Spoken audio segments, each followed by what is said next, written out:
Ma belle-sœur, rongée par la jalousie, a enlevé ma fille pour soi-disant me donner une leçon, parce qu'elle ne supportait pas que mon bébé vole l'attention à son « bébé miracle ». Mais au lieu de cela, elle passe sa nuit derrière les barreaux. Je suis mariée à Lucas depuis 5 ans. On s'est rencontrés grâce à des amis communs qui nous avaient arrangé un rendez-vous. Pour être honnête, j'étais assez sceptique à l'idée de ce genre de rencontre. Rencontrer un inconnu et espérer qu'un lien se crée, ça me paraissait un peu hasardeux. Mais dès la première minute avec Lucas, il y a eu quelque chose. Ça a tout de suite collé. Ce qui devait être une soirée banale est devenu bien plus que ça. On a commencé à passer de plus en plus de temps ensemble, et très vite, c'est devenu évident qu'on partageait une connexion profonde, au-delà des apparences. Nos conversations coulaient toutes seules, on se sentait bien ensemble, et on découvrait chaque jour plus de points communs. On a compris rapidement que ce qu'on vivait n'était pas ordinaire. Notre relation a évolué naturellement vers quelque chose de sérieux, de solide. On a commencé à parler de nos envies, de nos projets, du futur qu'on voulait construire à deux. Après plusieurs mois ensemble, on a décidé de se lancer et de se marier. Entouré de notre famille et de nos amis les plus proches, on s'est dit oui lors d'une cérémonie pleine d'émotions. Ce jour-là, j'ai ressenti tellement d'amour, de joie.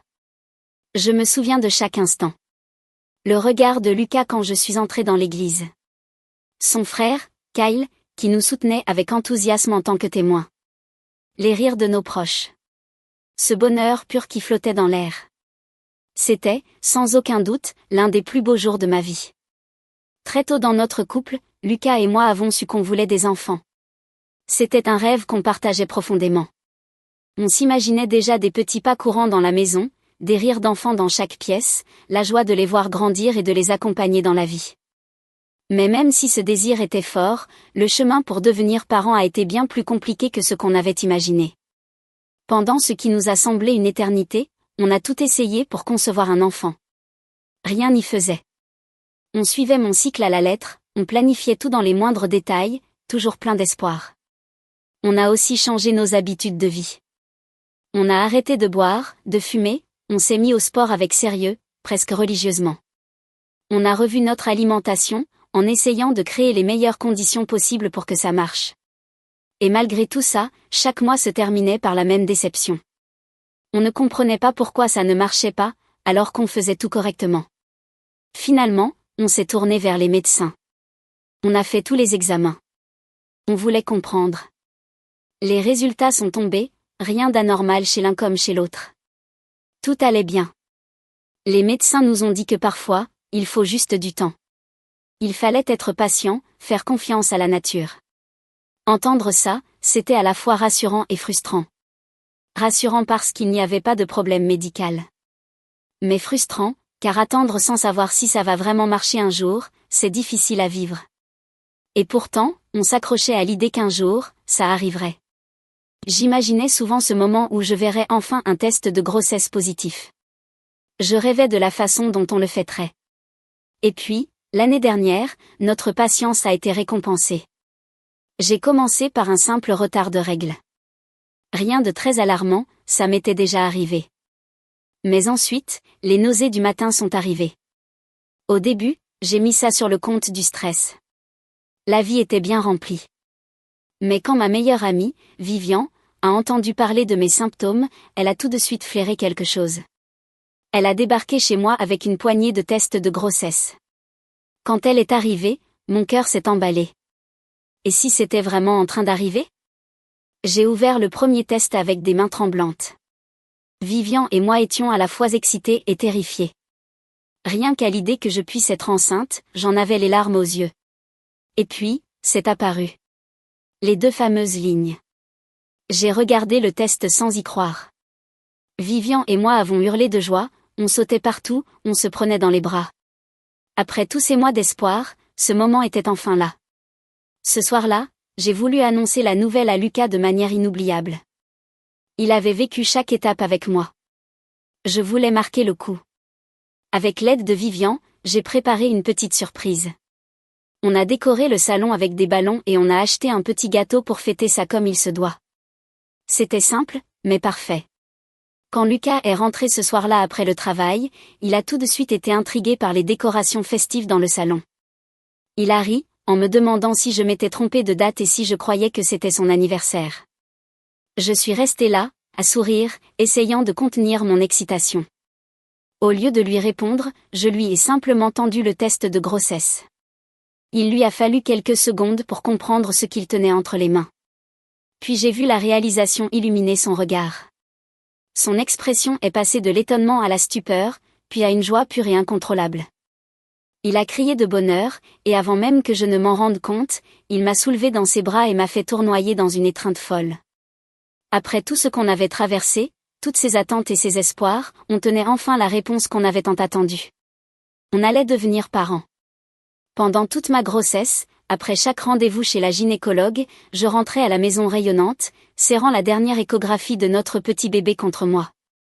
Je les accrochais immédiatement sur le frigo avec nos aimants, créant petit à petit une sorte de mosaïque de notre aventure. Chaque fois que je passais devant, je jetais un œil aux images, et mon cœur se remplissait de bonheur.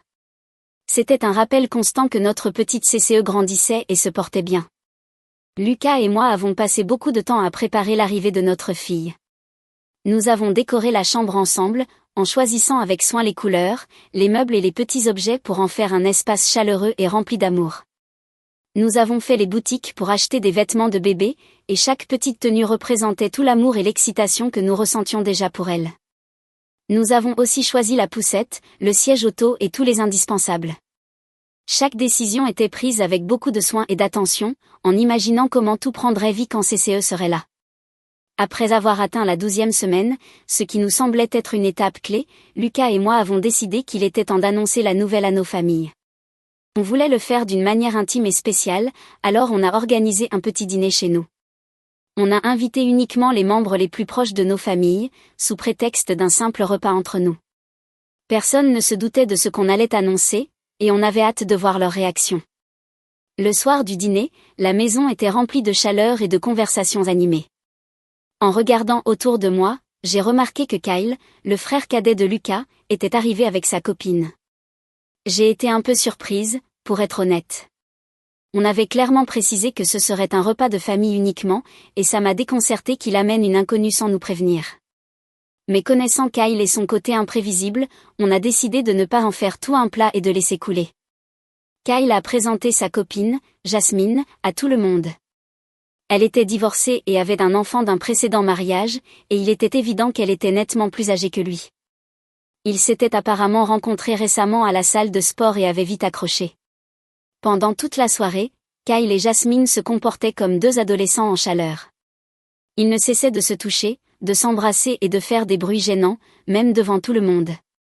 C'était franchement malaisant, et je voyais bien que je n'étais pas la seule à le penser.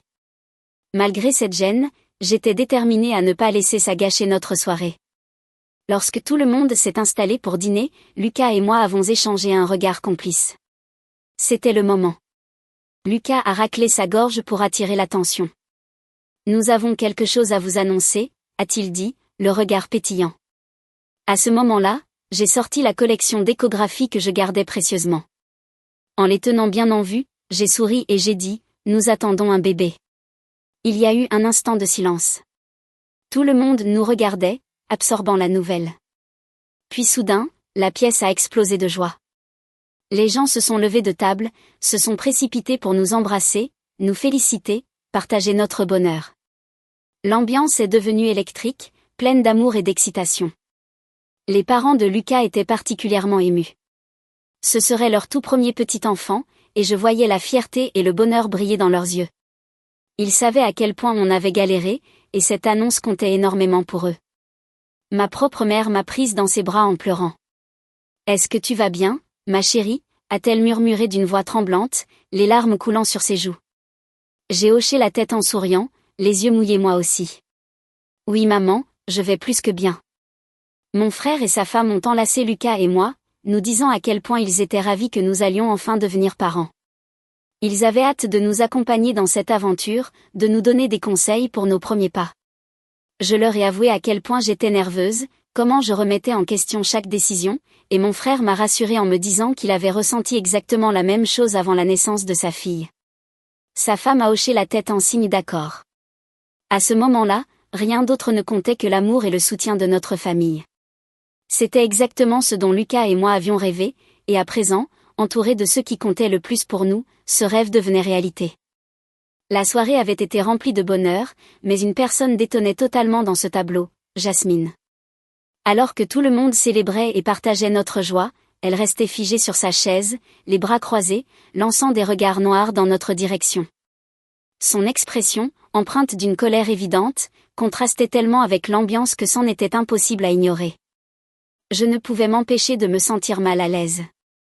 Quand Kyle est venu me serrer dans ses bras, j'en ai profité pour lui glisser doucement une question, lui demandant ce qui se passait avec Jasmine. Je me demandais si on l'avait offensé sans le vouloir, bien que je ne voyais pas comment.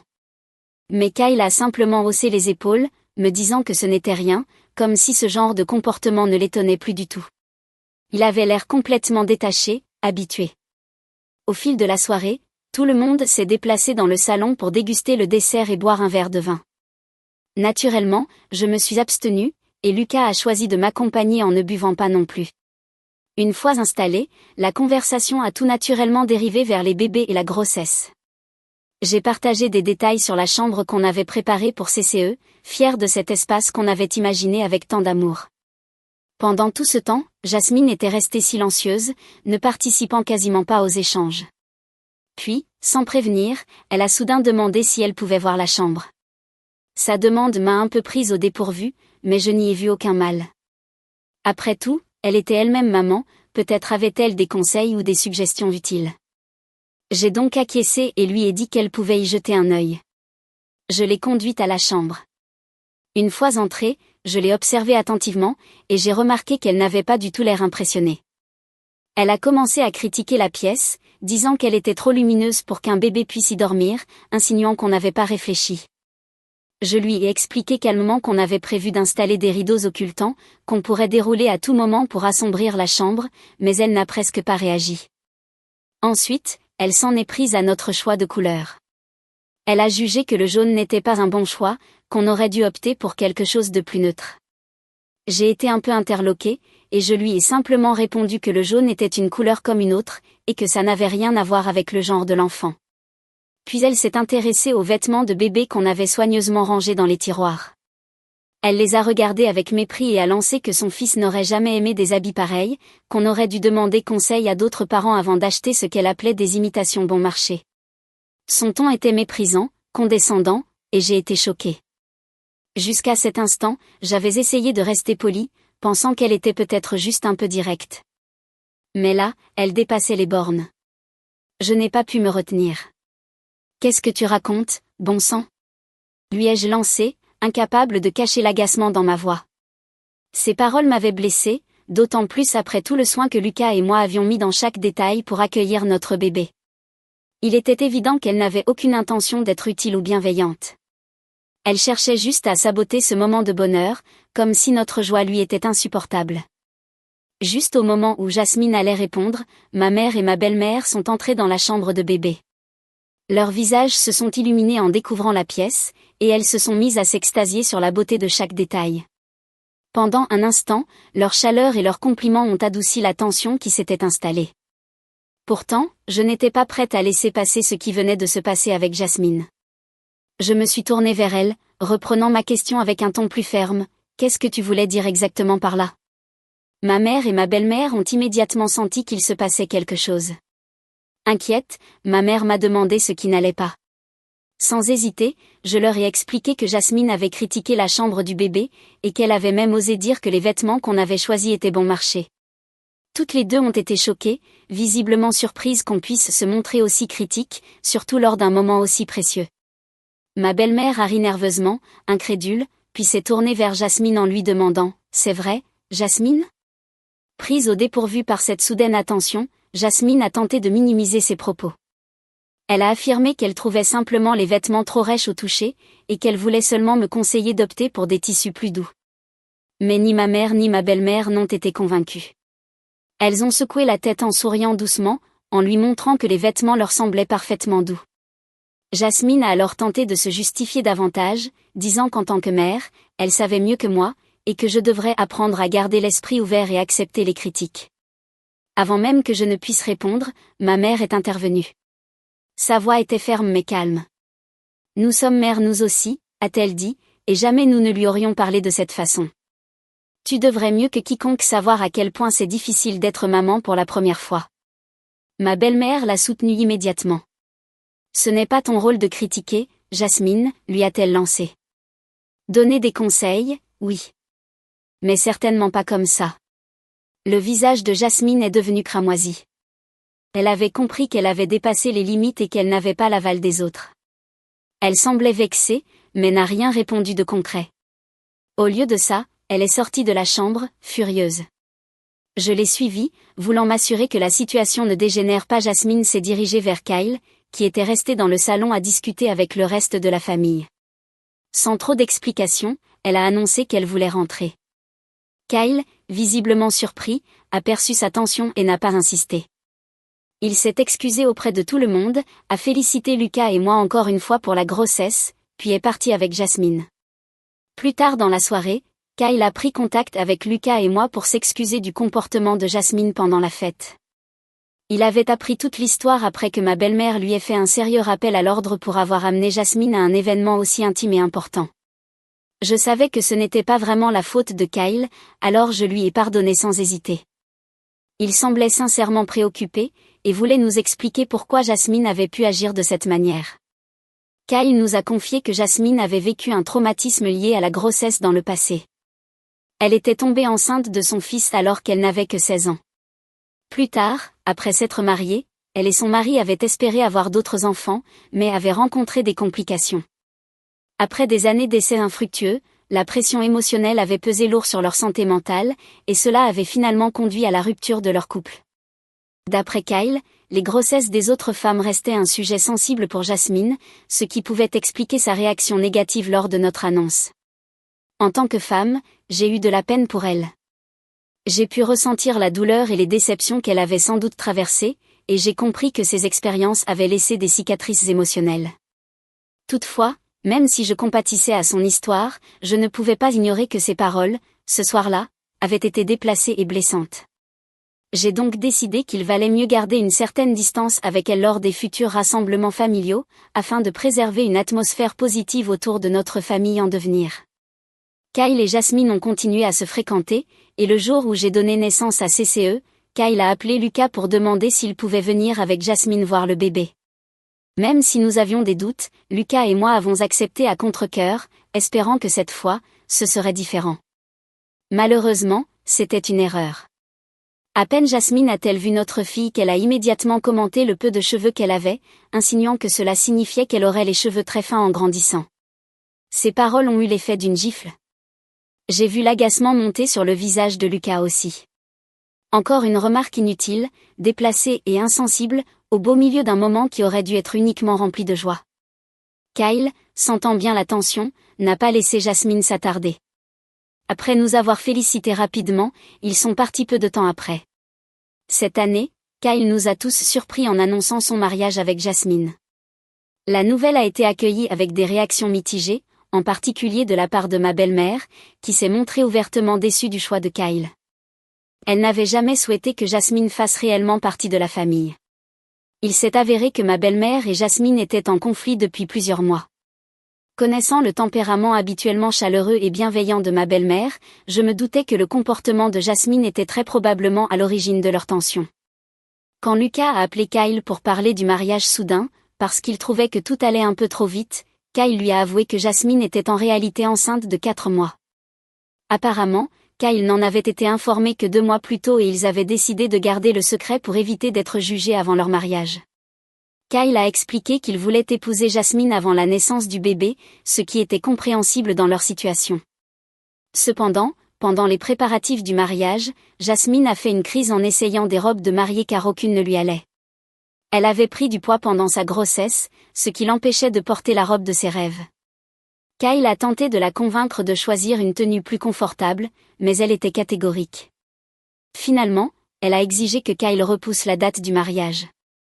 À l'origine, la cérémonie devait avoir lieu avant la naissance, mais elle a été reportée à 1 mois après la date prévue de l'accouchement, pour que Jasmine ait le temps de perdre les kilos pris pendant sa grossesse.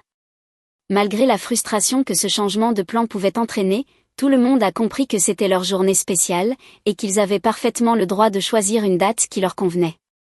Il y a un mois, Jasmine a donné naissance à sa fille, et Lucas et moi sommes allés à la maternité pour féliciter Kyle et elle, aussi bien pour le bébé que pour leur mariage à venir. Lucas devait être le témoin de Kyle. Nous n'étions pas à l'aise à l'idée de laisser CCE seul toute une journée, alors nous avons décidé de l'emmener avec nous. Ma belle-mère et moi avons discuté de l'organisation, et nous étions d'accord pour nous relayer afin de nous occuper de CCE à l'hôtel. J'avais envisagé au départ de faire appel à une baby-sitter pour la chambre, mais avec les inquiétudes croissantes autour des enlèvements d'enfants, je me sentais bien plus rassurée de la confier à quelqu'un de la famille. Pendant la réception, je ne comptais pas boire et j'avais prévu de me retirer tôt dans la soirée pour veiller sur CCE, comme prévu. Pourtant, environ une semaine avant le mariage, Jasmine m'a appelée. Pendant notre conversation, elle m'a demandé si j'allais venir avec CCE. J'ai confirmé que oui, et je lui ai expliqué comment on comptait gérer les soins de CCE pendant la soirée. À ma grande surprise, Jasmine m'a coupé pour me dire qu'elle ne voulait pas de CCE à son mariage. J'ai été choquée et je lui ai demandé pourquoi. Jasmine m'a expliqué qu'elle voulait que son « bébé miracle » soit le centre de l'attention, et que la présence de CCE détournerait les regards. J'ai tenté de lui faire comprendre que tout le monde connaissait déjà CCE, et que rien ni personne ne pouvait lui voler la vedette le jour de son mariage. Mais Jasmine est restée inflexible, de plus en plus énervée. Elle m'a dit que si je ne respectais pas ses limites, alors je n'étais pas la bienvenue à la cérémonie. La situation a dégénéré en une grosse dispute impliquant Jasmine, Kyle, Lucas et ma belle-mère. Kyle m'a contacté ensuite pour s'excuser du comportement de Jasmine, en me disant que j'étais toujours invitée au mariage. Il m'a demandé de ne pas prendre ses paroles au pied de la lettre et m'a assuré que je pouvais venir avec CCE. J'étais tellement en colère contre Jasmine que j'ai sérieusement envisagé de ne pas aller à leur mariage.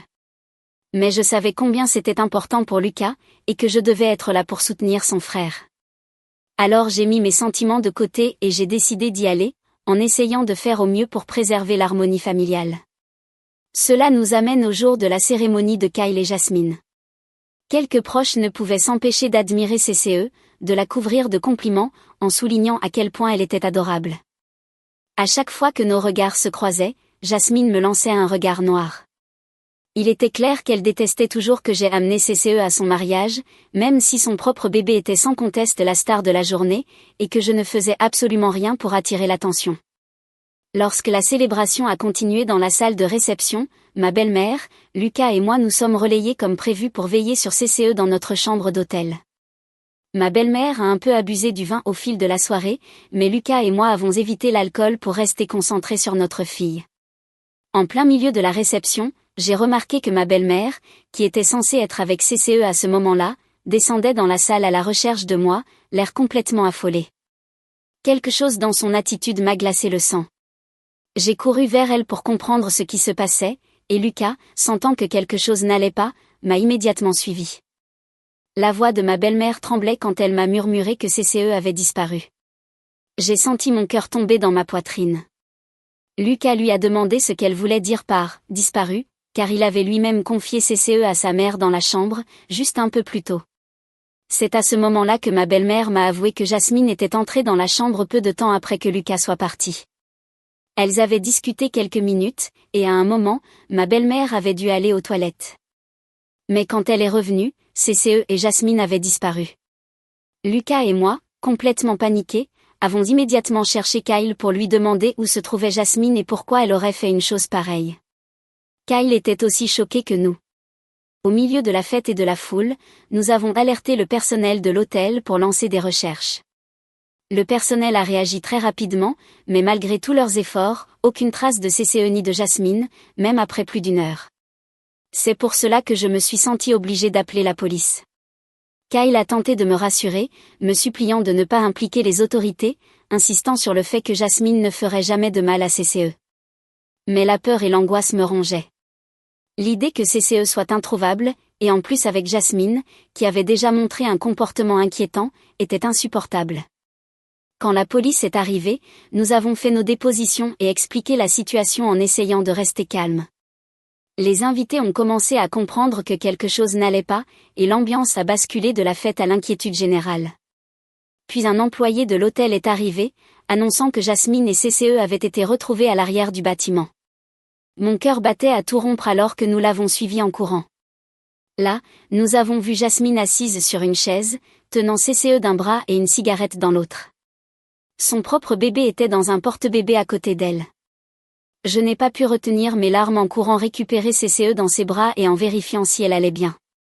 Lucas a immédiatement commencé à crier sur Jasmine, lui demandant pourquoi elle avait emmené CCE sans prévenir personne. Jasmine a simplement répondu qu'elle voulait aider ma belle-mère, et qu'elle faisait partie de la famille désormais. Ma belle-mère, désormais totalement lucide et paniquée, s'est mise à hurler sur Jasmine, lui expliquant qu'elle n'avait absolument aucun droit de prendre notre fille sans autorisation, et qu'elle était bien consciente qu'elle était partie juste au moment où elle était aux toilettes. Jasmine a alors esquissé un sourire en me regardant et a lâché « Si tu étais si inquiète pour ta fille, tu aurais peut-être dû écouter ma demande et ne pas l'amener à mon mariage. » J'ai été sidérée. J'ai compris à cet instant qu'elle avait enlevé ma fille volontairement. Elle voulait que je panique, que je cours partout en la cherchant, uniquement pour me faire peur et me donner une leçon, dans l'espoir que je plie la prochaine fois qu'elle exigerait quelque chose. Kyle a tenté de calmer les choses, disant que tout cela était sûrement un malentendu. Mais la police s'est tournée vers moi et m'a demandé si je souhaitais porter plainte. J'ai regardé le visage de Jasmine, et je n'y ai vu ni excuse, ni le moindre remords.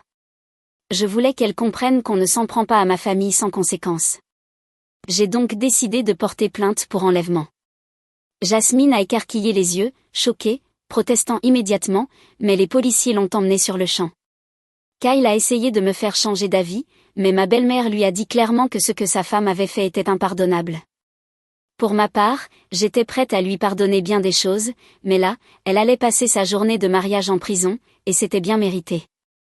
Mise à jour 1, je me suis réveillée avec une avalanche de notifications Reddit. Je dois dire que je suis encore secouée par ce que Jasmine nous a fait. Cette nuit, je n'ai pas réussi à dormir, rongée par l'inquiétude pour la sécurité de ma fille. Kyle n'a pas arrêté d'appeler, nous suppliant d'abandonner les charges contre Jasmine, en répétant qu'elle n'avait pas voulu faire de mal. Mise à jour 2, cela fait maintenant quelques semaines depuis ma dernière publication. Depuis que la plainte a été déposée, je ne pouvais rien faire de plus pour Jasmine, malgré les multiples supplications de Kyle. Les preuves contre elle sont accablantes. Les caméras de l'hôtel montrent clairement Jasmine sortant CCE de la chambre, et ma belle-mère a confirmé par écrit que Jasmine avait emmené la petite sans son accord. Le procès aura lieu la semaine prochaine. Entre-temps, Lucas et moi avons eu une dispute assez violente avec Kyle. Il continue de nous reprocher d'avoir envoyé sa pauvre femme en prison, et se plaint que cela ruine sa vie. Lucas lui a alors demandé ce qu'il ressentirait si quelqu'un avait enlevé son bébé sans prévenir personne. Kyle n'a pas su quoi répondre. Nous avons donc décidé, Lucas et moi, de couper les ponts avec lui pour le moment, fatigué de son refus de voir à quel point sa compagne est toxique. Le reste de la famille est tout aussi déçu par Jasmine, et tout le monde nous soutient pleinement. Mise à jour 3, lors de l'audience, Jasmine a plaidé coupable pour tous les chefs d'accusation. Son avocat a tenté de plaider que c'était un acte isolé, qu'elle était submergée par l'émotion ce jour-là, étant donné que c'était son mariage, et qu'elle avait agi de manière irrationnelle. Finalement, le juge l'a condamnée à des travaux d'intérêt général et à un suivi psychologique obligatoire, puisque c'était sa première infraction. Après cela, Jasmine a tenté de nous contacter, Lucas et moi, pour s'excuser. Mais nous avons refusé de lui pardonner. Le mal est fait. Plus personne ne pourra jamais lui faire confiance après ce qu'elle a fait à ma fille. Depuis l'incident, ma belle-mère et fille ont eux aussi coupé tout contact avec Kyle, et refusent désormais de répondre à ses appels.